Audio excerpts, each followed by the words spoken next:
No, we have another video, another clip to share with you that comes from Carney, and basically saying, all the premiers, they all agree They don't like him. that they hate the federal government. Yeah, Everyone, I wonder think, why except that for Doug is. Ford. Yeah, he's Doug aligned. They're Ford. like this. Yeah, they're buddies. They have each other's backs. Mhm. Less than a week ago, we got agreement with all the premiers. All the premiers. Now, all the premiers, they only agree on one thing, which is that they hate the federal government.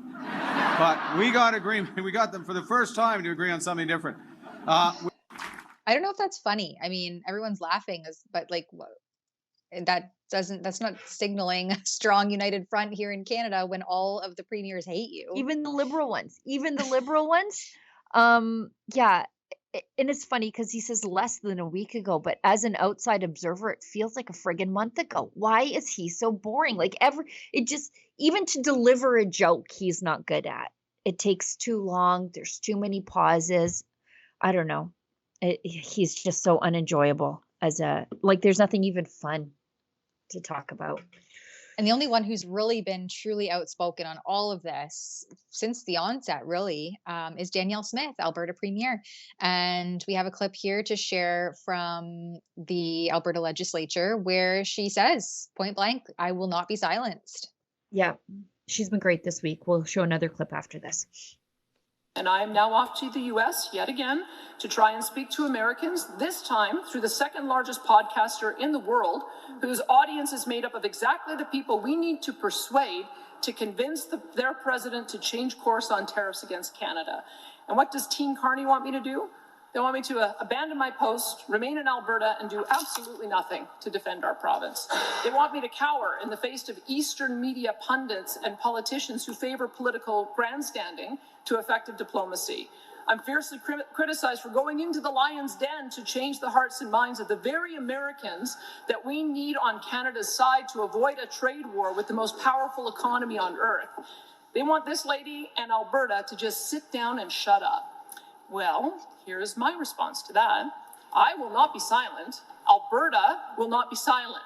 We will not be pushed around and called traitors for merely having the courage to actually do something about our nation's and province's predicament other than merely indulging in self-righteous tantrums. And I, for one, will never be silenced by the party in Ottawa that has sold out our beloved province for the last 10 years with the help of their NDP collaborators. My goodness. Sheila, she's so I think great. I'm coming to Alberta. She's so great. Time. And what she's talking about there is she's going, I think it's today, she's doing a PragerU event. She's doing a podcast. As she said, it's the world's second largest podcast. And these are exactly the people we need to talk to. These are American Trumpy conservatives. We need to talk to them. Those are the people we need to plead our case to. We don't need to go on Democrat media, on MSNBC and CNN and talk to Trump's enemies. We need to talk to Trump's friends. And she's doing that, and she's fighting like hell for us. And I couldn't be more grateful because, again, if this were left up to Ottawa, there would be not a single oil export from Alberta, and all of our families would be unemployed.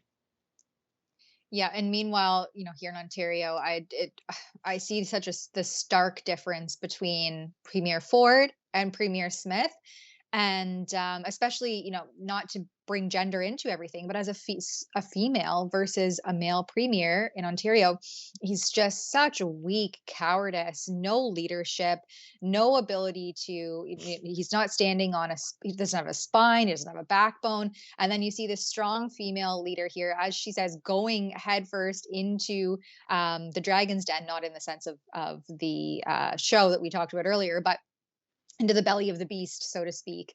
And Ottawa and all of her male counterparts are trying to silence her. This is just craziness. And I think the majority of Canadians, the silent majority, as they say, would do agree with Danielle Smith's approach. She's taken a tough approach. She's been there since day one, trying to negotiate, trying to implement things to tighten up our borders, to increase security, to clean up our streets. And what has her reward been from anyone else other than the support of Albertans? It's a sad state of Yeah. affairs, if you ask me.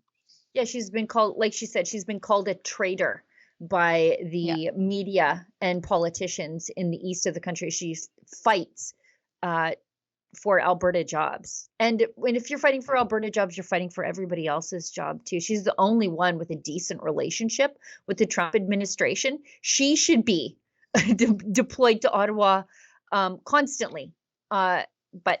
Deployed to Washington constantly. Now, Tamara, I just want to show you one more clip from 2 days ago from Premier Danielle Smith in the legislature. Why? Because it's cold and I want to feel the warmth of your envy through my monitor. Let's show that. I don't know, Mr. Speaker. Are they for real? Do they really think that Justin Trudeau was the one out there advocating on behalf of the energy industry in the United States? The guy who imposed the No More Pipelines bill, the tanker ban, an emissions cap on oil, an emissions cap on methane, net zero power regs, net zero vehicles, net zero building construction? Mr. Speaker, those are all policies advanced by the NDP. It's the Liberal NDP coalition that is damaging this province, damaging our industry, and I'm the one standing up for it. Yep, there it is. And just as her outfit, I am green with envy. Oh, hi, it's Ezra Levant here in Toronto with an important message because we need your help. Independent journalism in Canada is under attack. Government censors, big tech deplatformers, and the dying legacy media are all working together to maintain exclusive control on the information you receive. They don't want you to hear other voices like ours, and they really don't want you to be informed and to think for yourself. That's why the work we do here at Rebel News is so important. Our on-the-ground reporting, independent news shows, and special content you won't find anywhere else. It's all designed to give you trustworthy information and alternative viewpoints so you can decide for yourself. We don't get government money, and we are not owned by some big global conglomerate. We're funded by people just like you, so please support independent journalism and help us continue our work by subscribing and becoming a Rebel News Plus member today, right here on the page. Go to rebelnewsplus.com.